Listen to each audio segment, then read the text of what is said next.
There you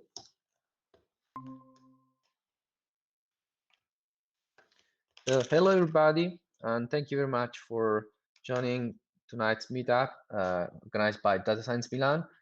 Tonight, we're going to talk about machine learning design patterns. Before we start with the talk, let me give you a brief introduction to our community. We are an independent group that was founded on February 2016. It's a technical community, not powered by any specific company. It counts more than 1.7 thousand members. Initially, we were based on Milan, physically based on Milan and doing physical events. But we are now turned into an online community. So we meet once a month in events like this one. We are also part of the Italian Association for Machine Learning, together with other communities. And the staff is, those are all the people that organize the events. Unfortunately, you won't be able to meet them in person tonight, but if you want to reach any of them, you can find us generally on Slack. This is our main channel for communications.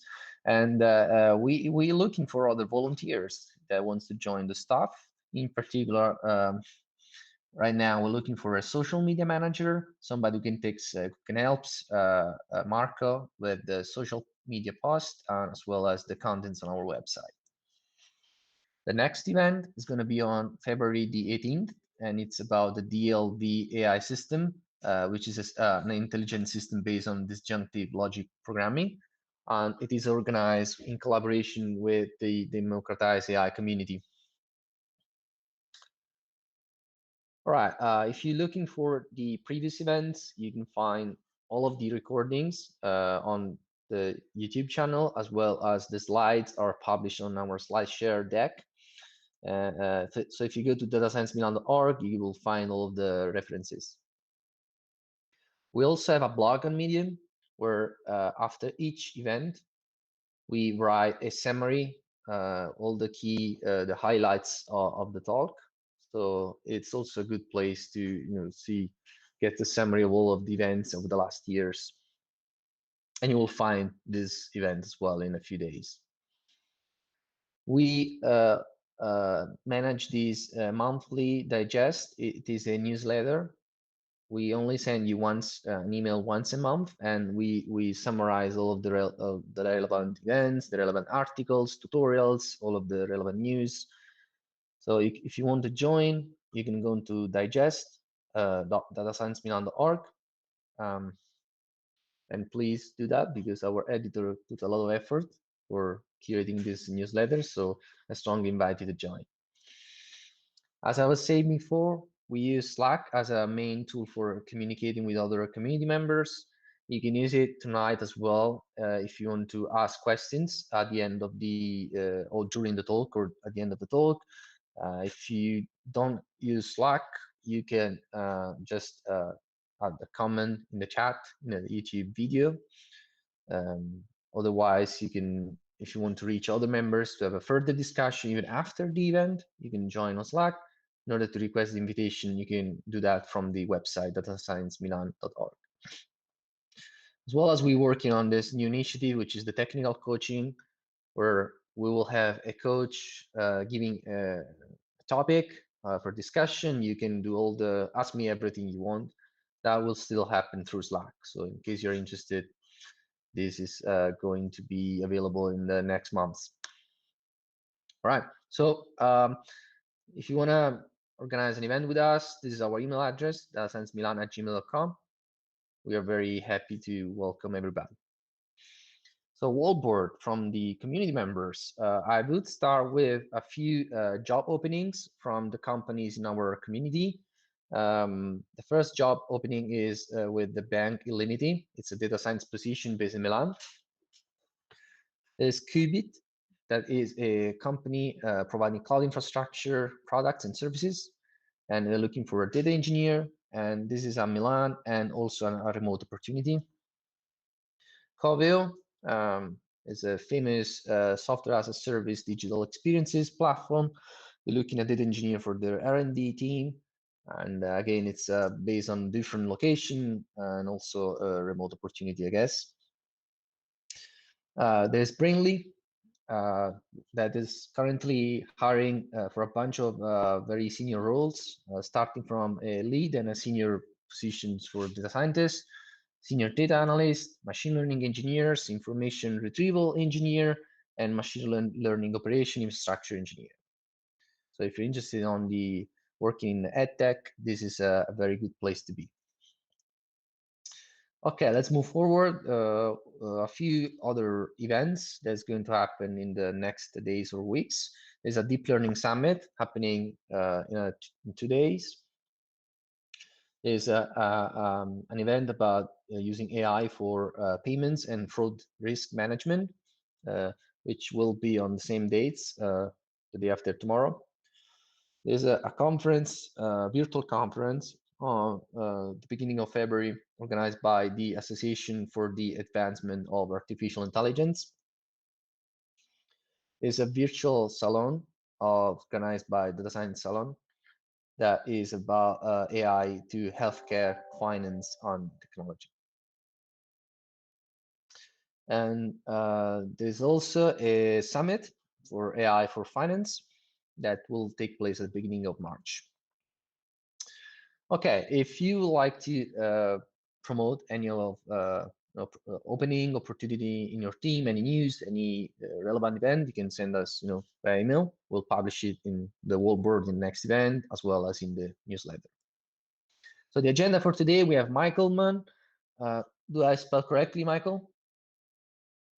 Yeah, that's right, Michael Munn. Right. Michael is a machine learning solutions architect at Google and author of the machine learning design patterns book. So he will make his introduction as part of the talk. Before we start, just a quick favor to ask you is that we need to be you need to help us on spreading the word, get us known by other communities, especially online presence. So we kindly ask you if you could, follow our social accounts as well as post and mention us during the event and after. Thank you very much and enjoy the event. I will ask Michael to grab the ball and start presenting. Okay, I'll share my screen.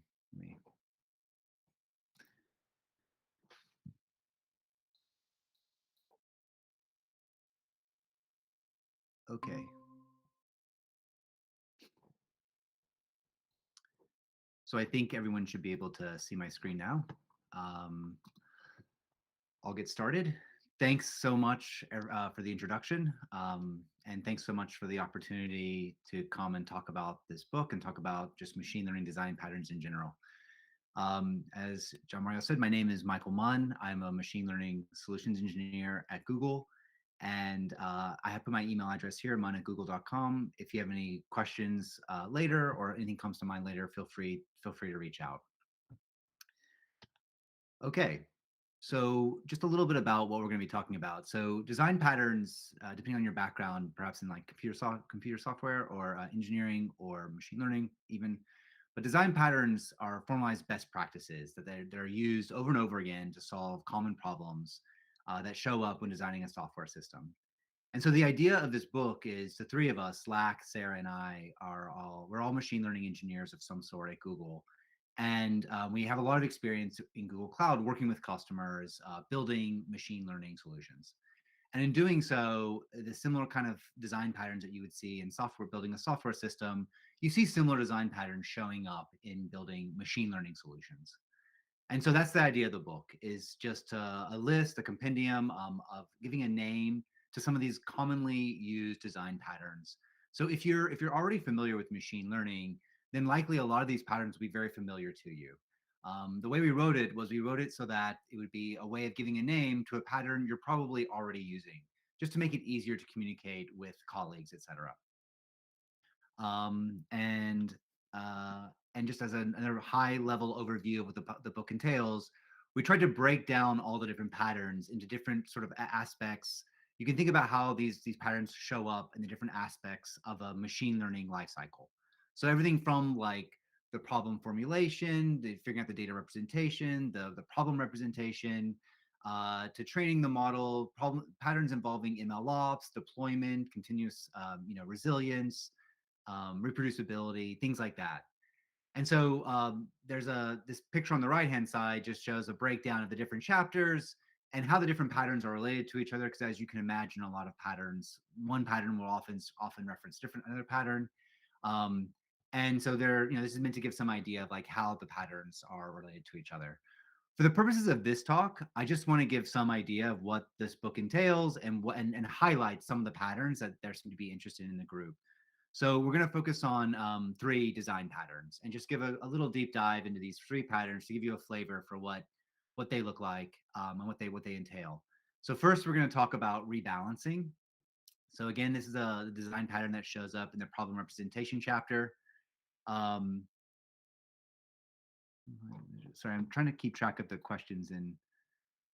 Uh, okay, okay, I'll keep that in mind. Thanks. I'm trying to keep track of the questions as they arrive in the YouTube channel as well. So if you have questions, please ask questions along the way. I also plan to talk about useful overfitting, which actually shows up in the chapter on patterns that modify the training loop. And then we'll end with talking about explainable predictions, which is the very, very final chapter on responsible AI. So I'll get started, but as I said, like if you have questions, feel free to like put them in the YouTube chat and I'll try to answer them there. I'm also going to plan to leave some room at the end of these three patterns to see if there's to answer any questions that have come up. So I'll try to deal with them as they come along, but we may just deal with them at the end. Okay, so to start, I'll talk about rebalancing. So this is the 10th design pattern. It shows up in the chapter on the problem representation. So how you're representing your problem in machine learning.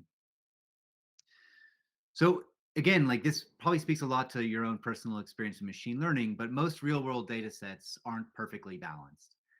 When you're looking at a data set, say you're doing a binary classification, oftentimes you'll have one class is overrepresented in your data set.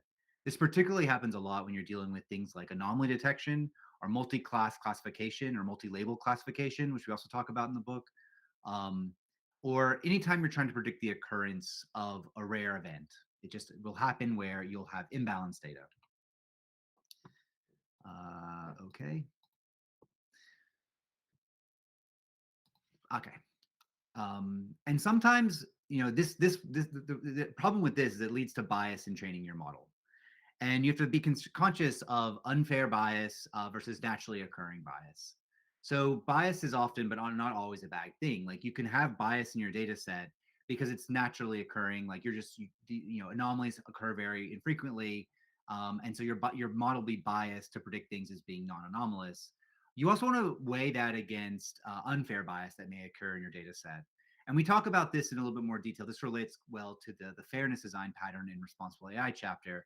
But when there's unfair bias is when your data set doesn't accurately reflect the population that you want to be using for your model. And so, that's a different problem in some sense. What we're talking about now is like you may have naturally occurring bias in your data, like imbalanced data.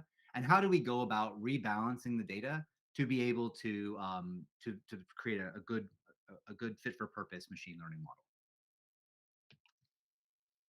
So one thing that comes to mind first is choosing the right evaluation metrics. So oftentimes when you're dealing with imbalanced data, and in your mind, you can think about like a binary classification task.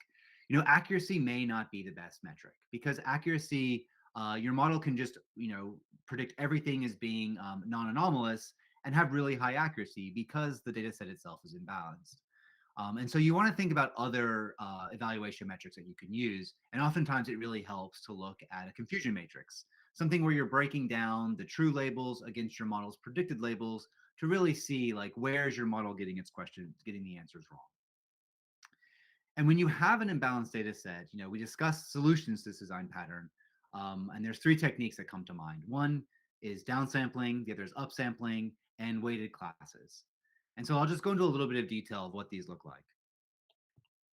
So with downsampling, you have, again, thinking of a binary classification task, you have your majority class and your minority class. For downsampling, you just take a random sample of your majority class and you discard it from your training data set. So you really you just ignore that aspect of the data. Um, and then you train your model using only that subset of the majority class and the minority class. In doing so, what you've done is you've sort of put both your labels, your majority class and minority class, on level footing when training the model. Um, Another technique we can do is upsampling. So with upsampling, you have a overrepresented majority class, and then what you can do is generate new data from your minority class. And this can be done in different ways, right? So there's different techniques for doing any kind of like sampling techniques like this. One thing you can do is generate artificial samples using a technique like SMOTE. The other thing you see people often do is just repeat examples, like do a random draw for your minority class and then repeat examples. You should think in your mind that when you're doing this, when you're training your model either through downsampling or through upsampling, what you're doing is you're showing your model more and more examples of this, of either class, either the majority class or the minority class. And you're hoping your model is learning some relationship or some pattern between how those features of those two classes relate to their respective labels. So for this reason, sometimes people lean towards using upsampling just because with downsampling, you're throwing away some examples, right? Like you're taking some of your majority class and you're removing those examples from your training data set. So you're not allowing your model to see a relationship between those features and how those features, those examples relate to your label. And so when you're thinking about upsampling, one technique is called, that maybe you've come across, is called SMOTE. And SMOTE stands for Synthetic Minority Oversampling Technique. And this is actually SMOTE refers to by now like a collection of various techniques. And the idea is exactly like you have an underrepresented class, and then what you want to be able to do is generate some new examples. So some examples that sit somewhere in between the labeled examples of your existing data set. So on the left-hand side, we have two real data sets from minority class. In this case, it's a healthcare data set. We have measurements involving the glucose, the blood pressure, skin thickness, etc. And then by using SMOTE, we generate a new data point. And this is a brand new synthetic data point. And it will borrow the label from the two real data points. But this data set does not exist from a human being. Like it gives you, we have a glucose, blood pressure measuring, blood pressure, et cetera, measures, but these don't actually relate to an actual reading from a human. These are just purely synthetic data points. And they're meant to provide a way for the model to learn that relationship between how those features relate to this underrepresented label. Another technique you can use when dealing with rebalancing data is weighting the different classes. So in this class, you don't really affect your data set so much, but you can modify your training your training loop or the training loss. And so what you want to do is you devise a method to incentivize your model to learn better the underrepresented class. So you have a way of saying, tell the model to pay more attention to the minority class.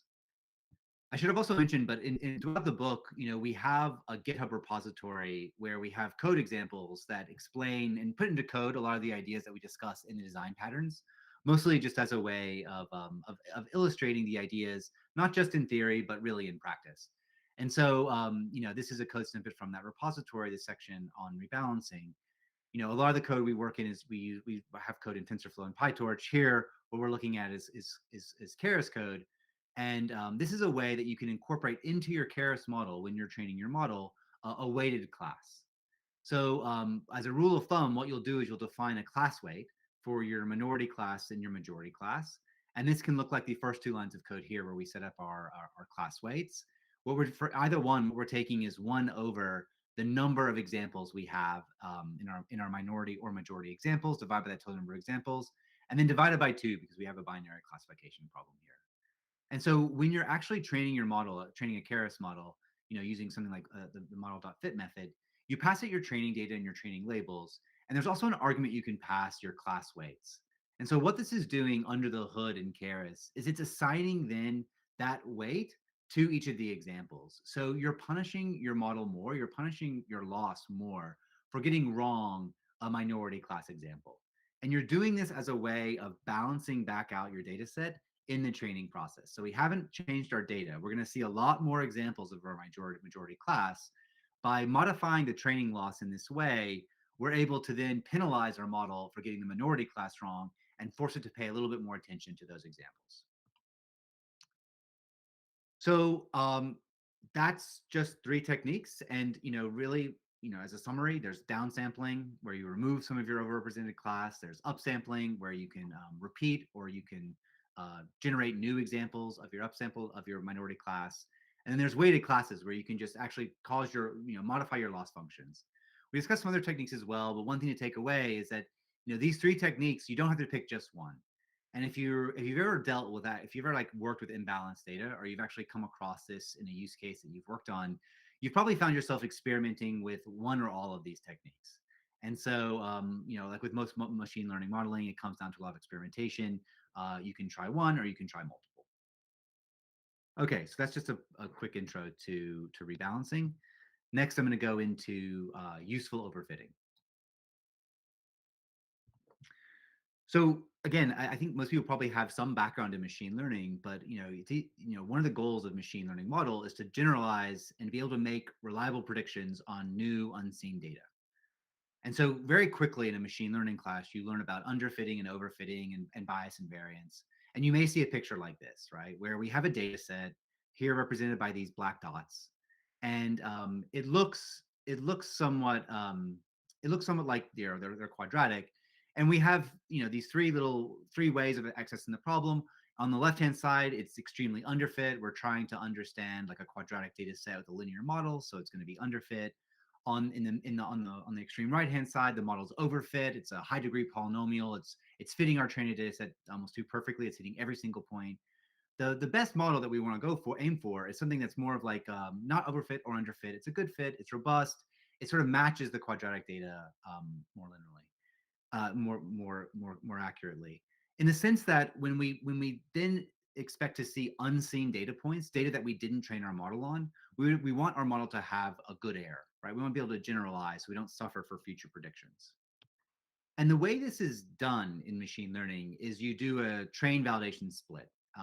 Typically, you'll do a train validation and test split, but just to focus on overfitting here, let me just talk about train and validation splits. So what you'll do is you'll take all of your data and you'll split it into your training set and your validation set. And then during your typical training loop, so this pattern shows up in the chapter on patterns that modify the typical training loop. So let me just briefly mention the typical training loop. You'll take your training data, and taking batches of data, you'll improve the parameters of your model. Think about a neural network using gradient descent, for example. And then along the way, you'll do little checks of the model's performance on your validation set.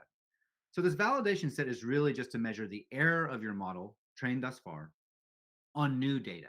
New data meaning data it has not seen during training. And then typically, when you look at your training loss or your validation loss on a plot like we see here, as your number of training steps increases, you expect your training error to go down, because with each new training example, your model should get better at learning that relationship of the training data. And while you expect your validation loss to go down at the start, eventually you're likely to see your validation error start to increase. And this is a sign of overfitting. And that red dotted line is meant to say, like, this is kind of the sweet spot for where your model is not underfit. So on the very far left, both your validation and training error are high. So you're underfitting your model, like underfitting your data. On the right hand side of this picture, we see the training error is low, yet our validation error is high, which is an indication that we're not doing well on unseen data. We're no longer generalizing well. And so there's a sweet spot in the picture we saw before that sort of aligns with where the red dotted line is. So that's the typical rule that you learn about. Is like you want to avoid overfitting, and it's like a mantra. It's like, okay, and you learn a series of techniques and methods and regularization techniques to combat overfitting that you might have in your data.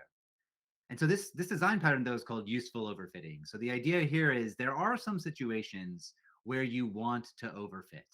And overfitting, even though holistically and overall you want to avoid, you want to be aware of some scenarios where there is such thing as useful overfitting. And one example that we discuss is, when using machine learning models to approximate solutions to dynamical systems or partial differential equations, in those situations in particular, it's really helpful to rethink the role of overfitting. So to say a little bit more, consider, for example, the problem of simulating the behavior of some physical or dynamical system. Things like the problems you might find in like climate science or computational biology or computational finance. So in these systems, the time dependence of observations can be described by a mathematical function or a series of mathematical or a set of mathematical functions, oftentimes expressed in the form of a partial differential equation of a PDE. And so, with these dynamical systems, oftentimes you can write down the PDEs and the equations that govern can be formally those rules can be formally expressed, but they don't have a closed form solution. So it's oftentimes you're not lucky enough to be able to say, okay, from this PDE or the system of PDEs, here's my solution, here's my formula. So instead, a lot of the field of PDEs is developing classical numerical methods to approximate solutions of those systems. And instead, you have to find discrete continuations or discretizations that a computer can use to solve or to approximate a continuous partial differential equation. And the way that's typically done is to achieve convergence. You do like a mesh spacing of this discretization on your domain, and you take a smaller and smaller grid, and you hope that you can show that the solutions you had converge to some extent. But the problem is, it's often not very feasible, like in an actual numerical method standpoint, because achieving 10 times higher resolution requires 10,000 times more compute because you have typically three spatial dimensions, maybe a temporal dimension. And so this idea of just like taking finer grids and then using classical numerical methods doesn't quite work. So enter machine learning. And there's been a lot of work recently in using machine learning to do exactly that process, to learn a solution to a differential equation, but using machine learning methods. So in this case, it's possible to use machine learning to build a model that approximates those solutions in this case, we're thinking about doing like satellite imagery, where we may have like a forwarded radiative transfer model, which is understanding how radiation is influencing the weather patterns that we might see in satellite imagery. So this ML approximation can be made close enough to the solution of the model that was originally achieved using classical methods. But it has an advantage because it's much faster to compute. Like we're taking this collection of data from our observations, and then we're just using a machine learning model to approximate what a solution of the PDE might actually look like. So the advantage is that the inference using the learned machine learning approximation, which is needed to calculate the closed form solution, takes only a fraction of the time to carry out the actual like the numerical method you would use otherwise. So when using machine learning methods like this to approximate PDEs, it's necessary to rethink the role of overfitting. Like typically you would say collect some data, do that train validation split, but not here, right? So in fact, in this example, it's an example of when it's acceptable to overfit. In fact, you want to overfit. Like you want your model to learn to memorize and to learn exactly those input examples that you have from your physical observations. The ML model needs to learn that lookup precisely calculated over the inputs and all the outputs. And splitting the data into a training data set and an evaluation data set is counterproductive because then you're expecting the model to be able to like learn a relationship from your training data and extrapolate to your validation data. And that's not what we're trying to do here. We're just trying to like learn a model that can reproduce those inputs and outputs. Instead, the observations are collected from the physical environment and then used as the inputs, almost like a lookup table for a physics-based model that carries out this iterative numerical calculations to calculate the precise state of the system. So, as a takeaway, overfitting, you want to keep in mind, overfitting is useful when the two conditions are met. Like one, there's no noise, so the labels are accurate for all the instances. Because you're doing this way where you're using a machine learning model to approximate that lookup, you want to make sure there's no noise in your actual data. And also, you want to make sure that you have a complete data set at your disposal. So if you are dealing with unbounded domains or domains that involve time going off to infinity, then you're somewhat limited in how much you can utilize these techniques, just because you want to make sure you have the complete data set at your disposal. So for each of the patterns that we discuss, we also discuss like trade-offs and alternatives, just things to keep in mind. Like if you're discussing this pattern with a colleague, you want to think of these as like, okay, here's a useful thing you want to keep in mind, but here's a trade-off. Like here's something you want to keep in mind if you're using it. And so one trade-off to keep in mind in terms of this use case for useful overfitting is that when the underlying system that you're trying to model is known to be a chaotic dynamical system. So the machine learning model essentially functions as an approximation of a lookup table for the inputs and outputs of the physical observations that you have in your data set. When the lookup table is small, don't use machine learning. Like if your lookup table is small, if your domain is small, if your problem is contained, then just use a lookup table, because really we're using machine learning as a way of that approximation. It's when that lookup table becomes too unwieldy or too large, or the compute time to actually do a lookup is so long that you want to, instead maybe think about using machine learning model to approximate that lookup table. And what's happening under the hood, right, is this machine learning model is interpolating by weighing unseen values, by using the distances between those unseen values. So you can do like, here I'm just showing a picture of a lookup table for a simple function like sigmoid. Those points in between my lookup table, a machine learning model is like learning what that function might look like. So one, you're not using any validation steps because you want to give it all possibility of having it. But you want to keep in mind that if you're dealing with a chaotic system, that even those very small changes in between the known values can have dramatic differently outcomes when you're computing, when you're approximating an interpolation. So it's a really useful tool. It's a really useful technique. You want to think about how you want to overfit your data set when you're doing this, building an approximation in this way. But just be aware that the more chaotic your dynamical system is that governs your solutions, the more likely you may run into problems when you're using machine learning. So one way that people get around this is by using Monte Carlo methods to create a robust set of inputs. So when tabulating all possible inputs, that may not be possible. You can take a Monte Carlo approach of sampling the input space. This is especially useful when not all possible combinations of inputs are even physically possible. So in these cases, even though we were saying before, like you're getting your data and then you want to overfit on it, because you're using this Monte Carlo method to sort of generate, the inputs and the inputs and outputs for your lookup, it is possible here that you can overfit. And so take this with a grain of salt. But what you want to be able to do then is use a combination of low complexity models and some regularization to be aware of like how much you might be overfitting when you're using additional techniques to fill in the rest of the values for your lookup.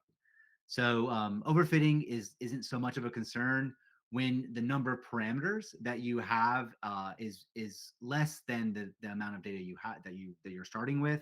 But when your data set is larger than the number of free parameters, then you may start to overfit, and so you want to be aware of that.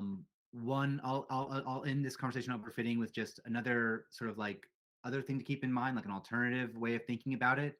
And this is a little bit of a sidestep, but in building any machine learning model, it's often the advice you may often see is how it's useful to overfit on a single batch. So I'll just mention two more ways in which overfitting can be useful, in addition to the ML approximation theory we were discussing before. So you should think about overfitting on a single batch as a good sanity check, both for your model code and to make sure that your data input pipeline is working well. Again, like based on your experiments in building machine learning models, a lot of work and a lot of code goes into building an input pipeline to get your data to your model, and then also like just building the model itself. Like you're attaching a lot of layers, you're making a lot of like design choices. um, when it's all said and done, you can get lost, you can lose the forest for the trees, and you can get a little bit lost in the weeds of actually the code of building a model, which whatever language you're using or whatever library you're using. And so a good like gut check or a good sanity check is to overfit on a single batch. So take your data and then run it through your data pipeline, your training pipeline, and train a number of steps and really see that your model can overfit a single batch of data. The reason why I say that is because you should be able to overfit. If you have a small enough batch of data and a complex enough model, you should be able to memorize the data. And you should see that training error going to zero. If you don't, that's a good indication that you may have made some mistake in your data pipeline or the way you're feeding data. There could be a bug that you're not aware of. It's a good sort of like integration test for your machine learning modeling just to overfit on a single batch. Um, Along that same like philosophy is the role of overfitting in building a machine learning model in general.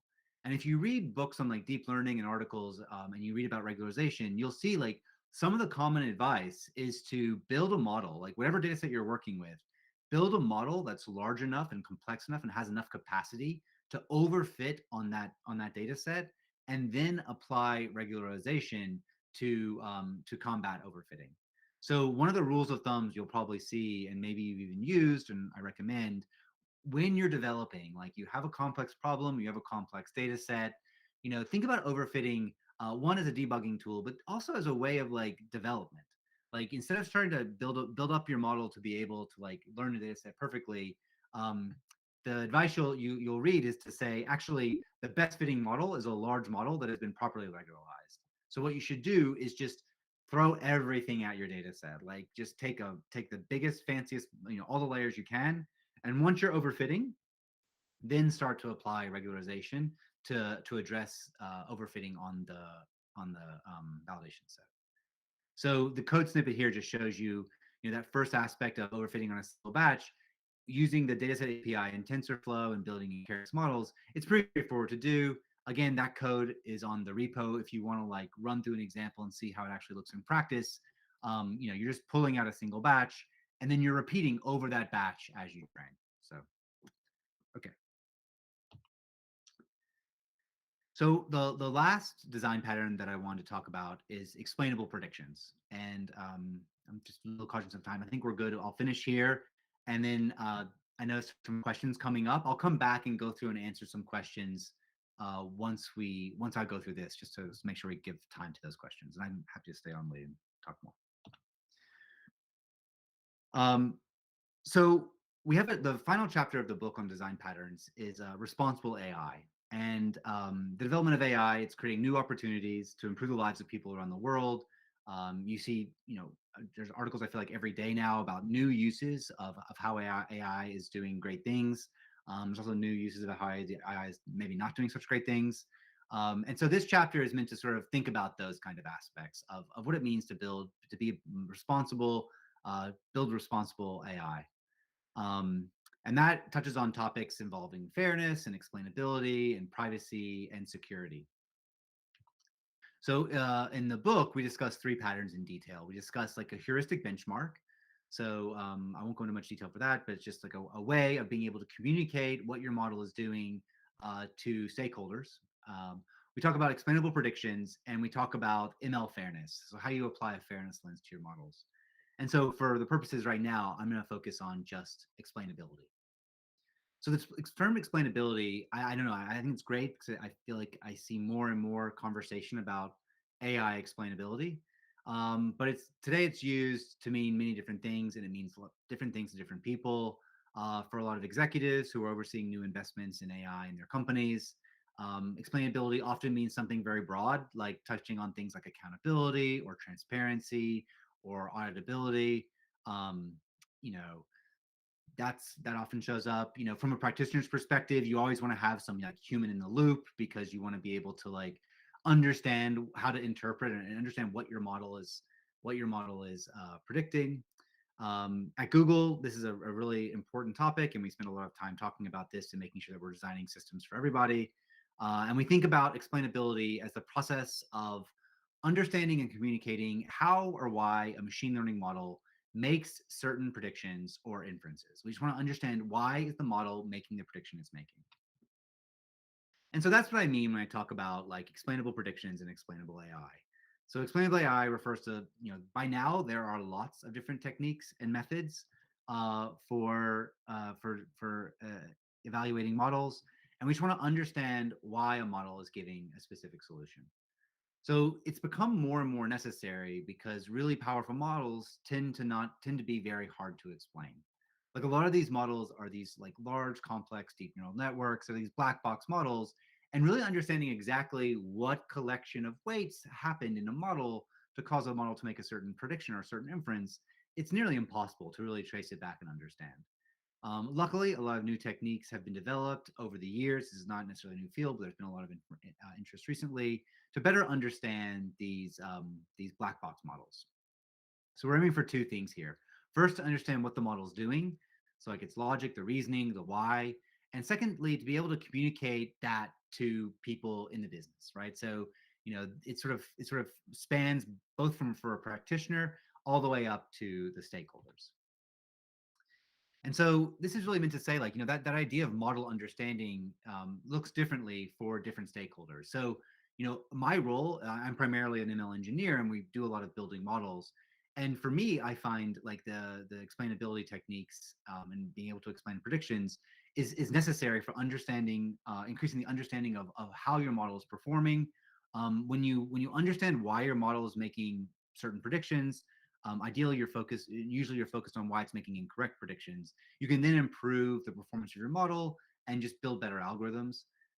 Oftentimes, we're then taking that model, we're handing it off to a consumer or working with a customer of some sort.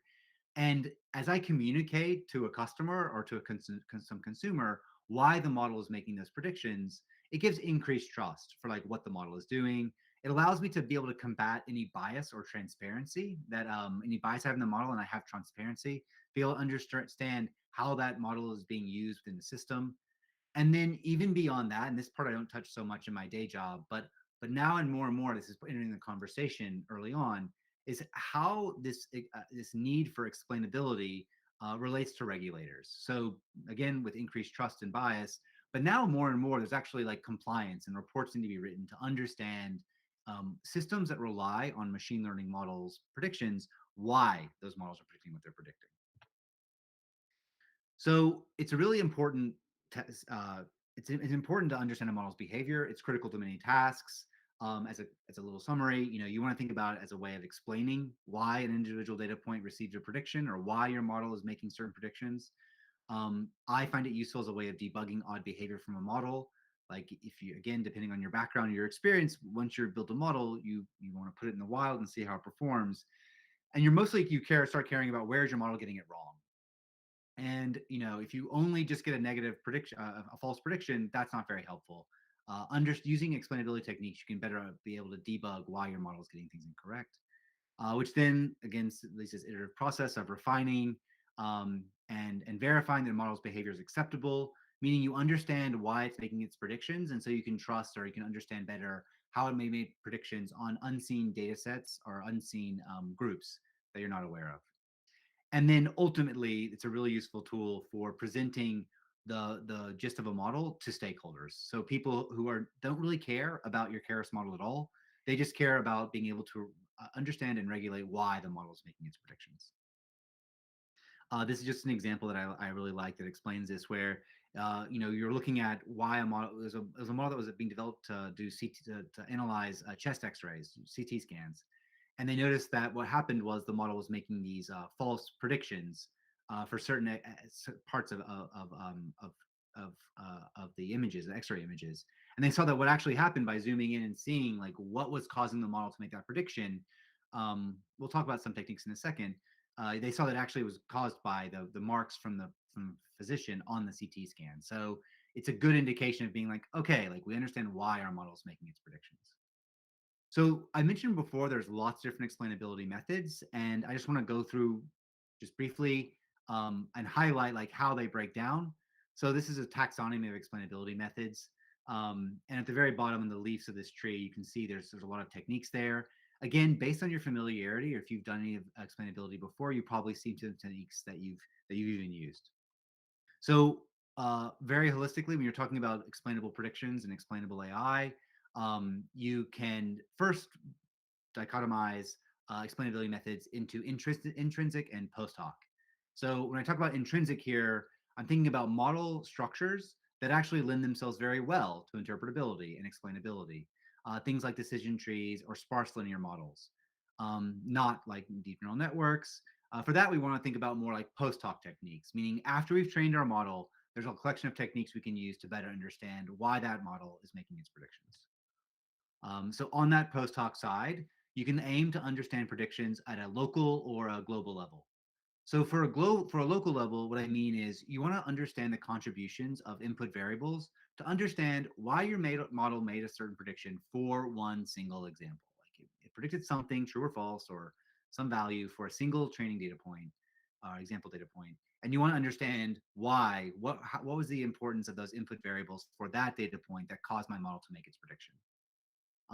That could be contrasted with a global approach, which means you have your model and you want to understand on a global level how is my model behaving, or why is it making certain predictions for, on a whole. Typically, when you're looking at global techniques, you're doing some averaging or ranking of contribution input variables, and you may be actually like you leveraging what you know about local variables to get some like aggregated information. And then lastly, thinking, back down the next level down would be, okay, in addition to like local and global, you can think about explainability techniques as being model specific or model agnostic. So model specific means it's a technique for model explainability that works for that model. So, like weights for linear models or directional feature contributions for tree-based ensemble models, like these are all explainability techniques that work for a certain model type. And then the model agnostic here, of course, refers to techniques which doesn't really matter what the model looks like. The techniques would work for whatever model you're using. It's just treating the model as like an input in like an API. So ultimately, which techniques you use depends a lot on your use case, and it also may depend on your data type. But you can get explainable predictions for any data type. So here, maybe you're dealing with images, or you're dealing with text, or you're dealing with tabular data. When you actually apply some of these explainability techniques, like for images, you can start to see using. I'll talk a little bit about integrated gradients. But techniques like integrated gradients allow you to see how individual pixels of an image contribute to a prediction. So there's techniques for image. For text, maybe you're trying to determine the sentiment of a score of a phrase. And in that case, you can actually give positive or negative sentiment to. You can see how they relate to the actual words in the text. And for tabular data, which may have a lot of problems deal with, you have your tabular values.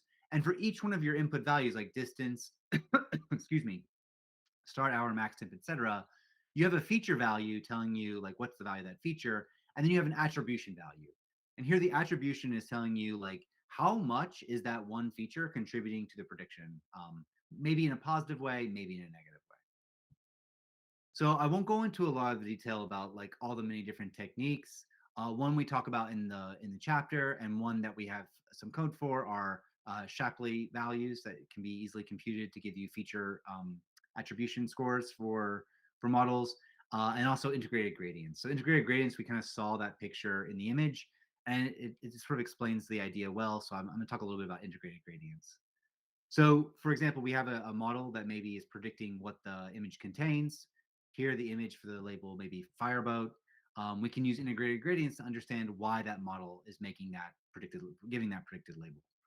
So the way it works is you start off with a baseline image, something like this, just a black image, and then you scale the image up to its full intensity. Along the way, you see how your model makes its predictions. Um, and in doing so, you see that at some point the model crosses a threshold, right, of being confident between 0 and 1 that that image has a certain label, or it's going to prescribe a certain label of fireboat to that image. And that's kind of like the aha moment. Like somewhere around here is where the pixels have been scaled enough so that the model knows what it wants to predict. And these are really uninteresting gradients. And so the technique of integrating gradients is really looking at that scaling factor, and you're computing a line integral over all the pixel values of your images as you move from your baseline to your full image. And you're learning how much does each one pixel matter. And so what you find is you say, okay, like this is the image. It had the label of a fireboat, and the explanation highlights the pixels that contributed to that prediction. And so you can then answer and say, okay, like am I happy with that? Is that what I expect for this model? You can apply integrated gradients using AI platform on Google Cloud. We tried to be pretty agnostic in the book, so we talk about other technologies as well. We are all Google engineers, so a lot of the examples that we have relate to how they work with Keras and TensorFlow and on Google Cloud. But there are many examples in the book that use PyTorch or talk about um, AWS or other tech stacks. But I'll just say a few words about how this looks for Cloud AI platform. So to use integrated gradients for a model you deployed on AI platform, there's really just 4 steps. You create your model in TensorFlow, you save it on cloud storage, you create an explanation metadata file, which is really just a way of describing what that baseline image should look like, or your baseline example. You deploy your model and a version on Cloud AI platform. And then when you submit your predictions for requests, you can get an explanation as to why. Like you'll tell you attributions for the features of your model.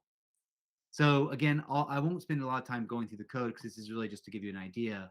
But here, I've left out the meat of it anyway. It's really just setting up a sequential model. We compile the model, we train, um, and then we save our models to some location in cloud storage so that we can. Oh, we have to go away in the last two lines.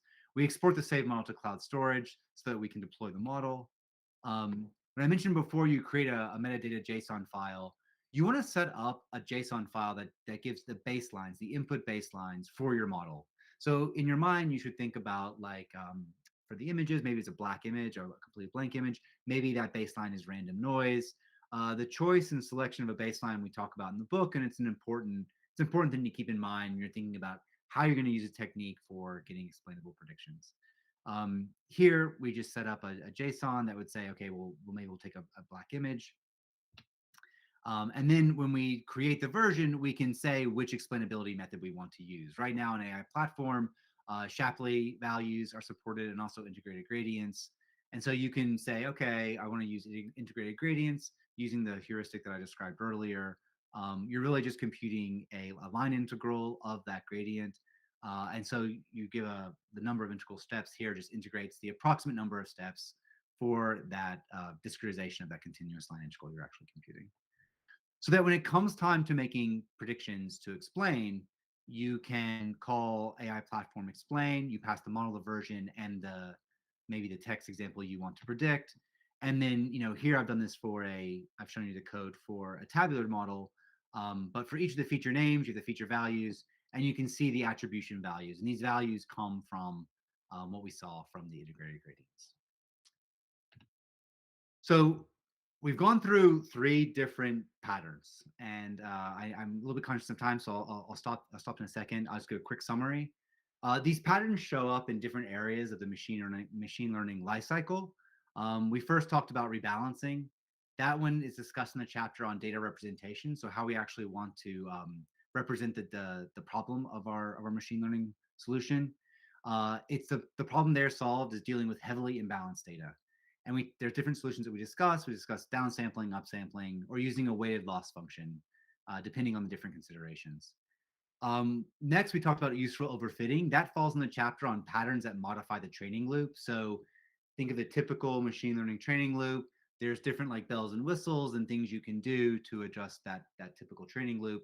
We put useful overfitting design pattern in there.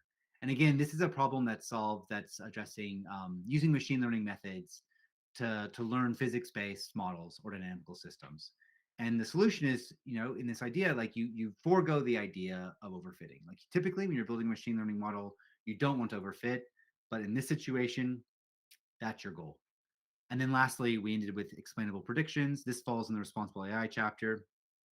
The problem that this pattern means to address is this issue of trying to understand why a model makes certain predictions, for debugging purposes or for regulatory and compliance standards. And the solution is there's lots of techniques. You can apply various model explainability techniques. You can look at our GitHub repo where I think there we have an example also that uses SHAP. And it's a way of just providing more user trust and understanding why a model makes its predictions. So I'll stop there. I will say, like, if you're interested in buying the book, there's a discount going on right now. Or if you go from O'Reilly, so we'll need to share we can share the O'Reilly link, but you actually don't need this discount code, but I'll leave it here in case it's valid later. All the proceeds of the book go to the group Girls Who Code. So that I think is really great. Anything you buy is just going to benefit Girls Who Code, which is a group in the U.S. that's tries to enable women and young women to get into computer science and STEM fields. Okay, so I'm going to stop there. I know there may be some questions, so I'm done. Let me go over to the chat and see if there's any questions we can answer. I know there's a little bit of a lag. Okay, so let's see about questions. Okay. I see a question that's saying that should upsampling be associated with some noise injection perturbation to not copy exactly the same data points. So there's different ways you can do upsampling, and one technique we discussed was just repeating a data point exactly. And so sometimes you'll see in upsampling, you randomly upsample, meaning you randomly repeat a data point exactly as it is. This idea of adding noise injection or perturbation is closer to the idea of smoke, which is another form of upsampling. But in that case, what you're doing is you're creating new data points, but you're perturbing a little bit something that as it existed in your data set. Uh, so yeah, you can do both. Is it possible to apply the rebalancing pattern in cases of time series anomaly detection? I would say it's a little bit more tricky when you're dealing with time series. So anomaly detection in general is a kind of a field where you find yourself probably using rebalancing techniques. Sometimes the anomalies are so sparse that even the techniques I described, the downsampling, upsampling, and weight classes, may not be enough. And in the book, we also talk about other alternatives like using autoencoders or using like more statistical based methods for doing anomaly detection. So I will say, like, yes, like it is something you could probably do. You have to take care in building in doing any of those techniques with time series, just because the way you're downsampling, the way you're upsampling is gonna change a lot. Oh, interesting. Using GANs. I think I saw that also, and I've done some work in GANs myself. But this is a question saying there's a talk by Goodfellow on using GANs to create synthetic data, but this has restrictions. I have seen people, some papers where people are using GANs to recreate synthetic tabular data, or people are just using that as a way of building fake data sets to further train models. But I haven't pushed the limits of how well that works or what the state of the art of that is. A good way to think about useful overfitting is to understand that overfitting in cases of high dimensional data is actually some form of learning. It's actually progress. I like that. Yeah. For high dimensional data, like you're learning something, and you have to keep in mind the use case. Like if the goal is to generalize, like typically the goal of machine learning models is to generalize to unseen data. Um, and so you use this technique of having a training set and a validation set. But yeah, overfitting is one of these things that, like, it's a tool, and especially when it comes, like I mentioned at the very end, about like using it as debugging or as a way of like developing a model. It's a really useful tool. Um, I know a little bit about Kalman filters, but yeah, it's a very similar technique, right? So what you're doing is you're having this dynamical system, and you really want to understand like how the system progresses from one state to the next. And in doing so, you really want to, it's like a lookup, right? You're saying like, when I'm here in this state, I'm going to progress to this state next. And you can write down a series of equations when you're using like systems of PDEs to govern how that system evolves or how that dynamical system changes. And so I yeah, that would be, they're very closely related. So I would keep that in mind when looking at Kalman filters in general. Okay. That is not overfitting is increasing the model. I think we refer to as use of regular techniques. Yeah. So I'm not sure. This comment may have come. This comment says over not, but that is not overfitting. Is increasing the model complexity. I think it refers to the use of regularization techniques that can be avoided for those cases. This may have come in the talk when I was saying, like, when you want to be careful of like too much overfitting. Maybe when you're using Monte Carlo methods to fill in missing data from your lookup. um, I think in general the idea is like overfitting happens for a couple of reasons. One, like you're just you're showing the data more and more training steps. You can also overfit from model complexity, and so usually regularization techniques are good for combating overfitting. Like, just by definition, they're meant to decrease the generalization error, and so that can look like using dropout, or using L1 or L2 regularization, or maybe using early stopping where you're limiting the number of training steps. But yeah, these are all techniques for regularization. Um, there is, so we referenced some papers. Okay, this question is saying, is there a stream of research that demonstrates it's possible to further reduce the validation error after the interpolation threshold, hence having a double descent in error curve. And there's a paper that we reference in that section that was saying, like when you're, when you overfit and you can like see how your training and validation losses, there's like a double dip, like a double descent in the error curve. So I can't remember the title of that article off the top of my head, but I know we reference it in this section. I can find that link and I'll send it to the group. Oh, okay. The attribution scores look like the weights of principal components. Ah, interesting. I'm sure there's a close relationship that could be made here, but in my mind, they're sort of like they're pointing in different. They're doing different things, right? So principal component analysis for like sort of breaking down the essence of the features and figuring out like what are the most important linearly independent directions that control the data set or that manage the data set. And here the attribution score is doing something similar, but it's more focused on the predictions, on the end, saying like, okay, my model has made this prediction. Why? Like, what's the aspect causing my model to make that prediction? So it's kind of like looking at the same idea from two perspectives, either from the data or from the labels. Thanks, Flo. The interesting, yeah, integrated gradients are really fun. Cool. Yeah, responsible AI is a very hot topic. Um, just as a preview of what is in the book, but we have not covered today, what are the high-level techniques covered in the model versioning pattern? Yeah, we could talk about that as well.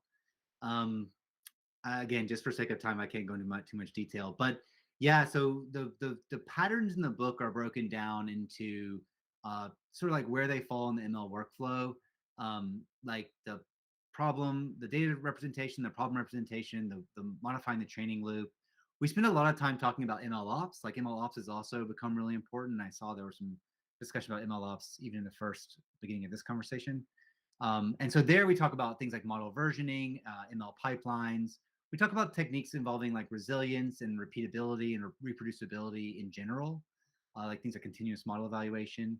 So the high level techniques covered in model versioning is just like why you want to do it. Every pattern in the book is discussed in terms of what's the problem, like where does this come up, like why would you even care about this? And so here's the problem. The solution is the pattern. So the solution is to use model versioning. And then we go into why it works. Like, why does model versioning work? Like, why does this thing work the way it does?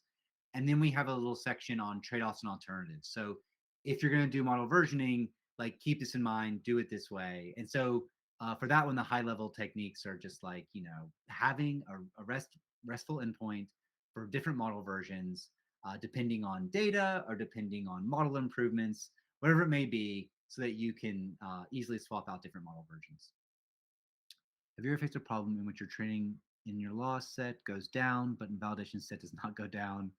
I'm not overfitting, but I'm not learning this case. I can say I have just because I feel like I've seen so many things go counterintuitively and weird. It's weird, right? Like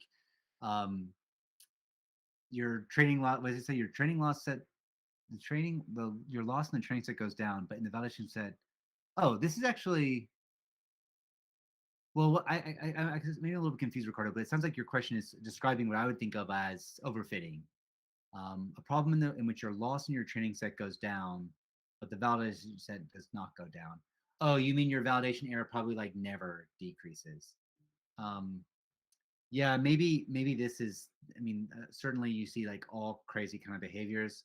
Uh, this is where I think it's always really good advice just to like I don't know, like I sort of go back and want to think about how to I don't know, overfit on a batch or really understand like why that model why it's happening that way. So really I don't know, try to understand is your split that fair? Like you're maybe even go back to look at how you made your training and validation split. Like you should be learning something that allows you to generalize and something's going wrong there. Um, I can't remember if the double descent paper was related only to ResNets, but definitely worth. I'll jog my memory and check. The overfitting in PDEs of physical system is due to an extreme complexity of physical systems. Um, I think so. I think here the idea is just saying like when you're using a machine learning model as a way of approximating a solution to a system of PDEs, um, you really do want, like, you're just using it as a faster lookup. Like you're learning that input output table, and you're using that model as a way of doing that. And so you want to overfit if you can. More on engineering side of things rather. I think so. The question is, what's the hardest problem you encountered so far in applied ML engineering? More on the engineering side of things rather than the modeling. I think that sort of hits the nail on the head. Like typically, the hardest problems are less about the modeling. There's so many amazing tools these days that you can use that lower the bar for building really, really impressive, really fancy models. And you go into a problem thinking like, I'm going to spend a lot of time developing a model. But for me, I think the hardest problems are working with customers and integrating that model into, like, deploying that model, like getting that model deployed, kind of like the ML ops aspects related to model development, or like, after model development, like the deployment stage. The reason why they're hard for me is because, not hard for me in particular, but like they're hard because everyone's system is different, and you really have to take into account the needs and the requirements of that customer, or where they are, and like what they need. And so it's a much more like a problem solving in my mind than just being like, okay, here's a data set, do your thing, maximize the accuracy. Like that's hard enough, but then typically the applied aspect of like deployment, monitoring models, like even doing continuous. We have a section on like on the resilience when we talk about like continuous model evaluation, and like dealing with data schemas that change in time and how you deal with all of that. Like these resiliency techniques. That stuff usually when you're trying to take ML from the bench to the real world, in my mind, is the hardest part. Yeah, the validation set decreased but never increased too. That's funny. Well, keep going. And if your validation, it never decreases. I would check your validation. Like sometimes, yeah, I would check your splits and I would check your validation data. Like something might not be going right with how the data is being fed for validation. Like you would expect to see some change. It's easy for me to say, but you have to look at it a little bit closer. Okay, I know I've gone for a while. I don't think there's any more questions in the. I think I hit every question uh in the in the chat. So let me stop there and exit this.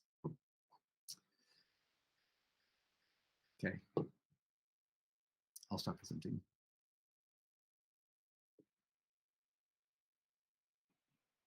Okay, I'll stop. Thank you, Mike.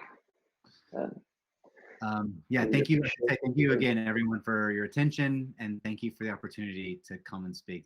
It's been a lot of fun. If you have any other questions, feel free to reach out. It was a great pleasure for us, having you as a guest speaker. So we will share with the rest of the community the slides, I guess. If you can also share with us, we'll publish it. And the video is on YouTube, so will be available for offline viewing. And yeah, so everybody feel free to reach out Michael if you have any other question. Yeah, I'll share the slides and I'll share that link to the book. That should have the discount applied already. But yeah, thanks again, everyone, for your attention. It's been great. Thank Thanks for you. the opportunity to come talk, guys.